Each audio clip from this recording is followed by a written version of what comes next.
নমস্কাৰ ছাত্ৰছাত্ৰীসকল স্বাগতম জনাইছো তোমালোকক এণ্টাৰটেইনমেণ্ট প্লাছ লাৰ্ণিং ইউটিউব চেনেলৰ অন্য এটা ভিডিঅ'লৈ আজিৰ ভিডিঅ'টিত ক্লাছ 9 আৰু ক্লাছ 10ৰ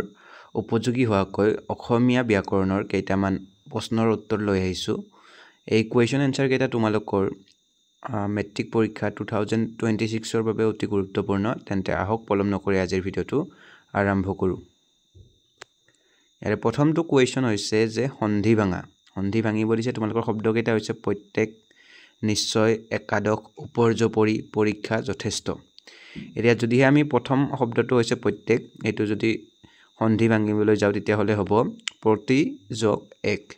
অৰ্থাৎ প্ৰতি যোগ এক হলে কি হ'ব তোমালোকৰ প্ৰত্যেক দ্বিতীয়টো শব্দ হৈছে তোমালোকৰ নিশ্চয়টো যদি আমি সন্ধি ভাঙো তেতিয়া হলে হ'ব নি যোগ ছয়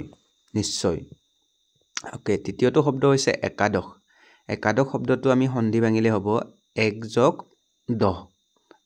কি হ'ব তোমালোকৰ একাদশ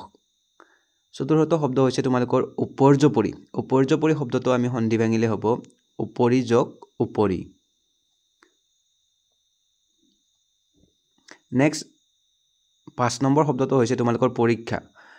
শব্দটো তোমালোকৰ মেট্ৰিক পৰীক্ষাত প্ৰায় আহিয়ে থাকে পৰীক্ষা শব্দটো সন্ধি ভাঙিলে হ'ব তোমালোকৰ পৰিযোগ ইচ্ছা এটো খুবেই বেছি ইম্পৰ্টেন্ট এটো তোমালোকে ভালকে চাই থবা নেক্সট শব্দটো হৈছে তোমালোকৰ যথেষ্ট শব্দটো সন্ধি ভাঙিলে তোমালোকৰ হ'ব যথা যোগ ইষ্ট এই শব্দটো যথেষ্ট গুৰুত্বপূৰ্ণ গতিকে তোমালোকে পৰীক্ষা আৰু যথেষ্ট এই দুটা শব্দ মেট্ৰিক পৰীক্ষাৰ বাবে চাই থবা নেক্সট তোমালোকৰ নট্যবিধিৰ কুৱেশ্যন হৈছে মূৰ্ধন্য ন আৰু মূৰ্ধন্য হ হোৱা কাৰণ উল্লেখ কৰা ইয়াতে শব্দ দিছে চাৰিটা প্ৰথমটো হৈছে নাৰায়ণ কষ্ট সুখম পিণ্ড এতিয়া আমি নাৰায়ণ শব্দটো চাম নাৰায়ণ শব্দটোতনো কিয় মূৰ্ধন্য হৈছে এই নাৰায়ণ শব্দটোত মূৰ্ধন্য কিয় হৈছে ওকে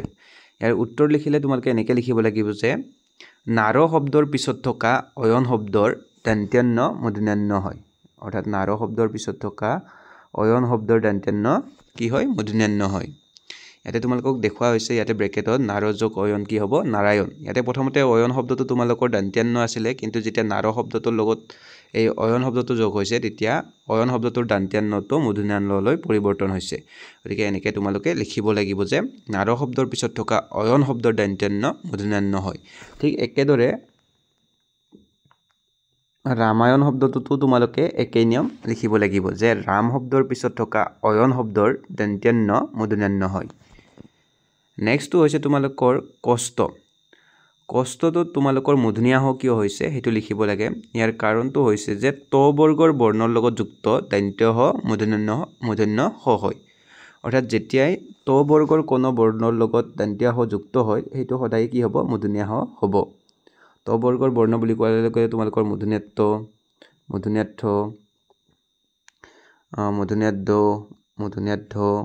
মূৰ্ধন্য এইকেইটাক বুজাব গতিকে এইকেইটা শব্দৰ লগত যেতিয়া হ যোগ হ'ব তেতিয়া হলে হেতু সদায় মূৰ্ধন্য হ হ'ব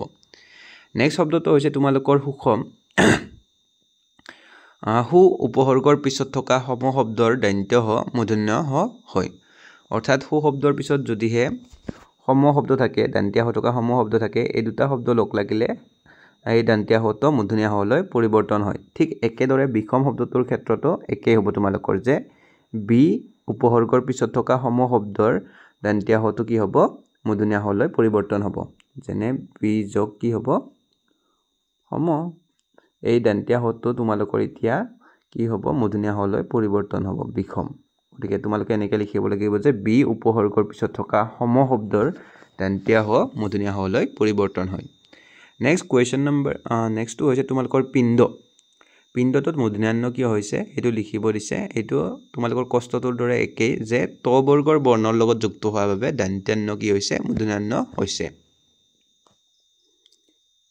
নেক্সট তোমালোকৰ জৰিয়া শব্দ তিনিটা উদাহৰণ দিব দিছে এটো ক্লাছ 9ত লাগে তোমালোকৰ চাই থবা চাকৰ নাকৰ মা মছলা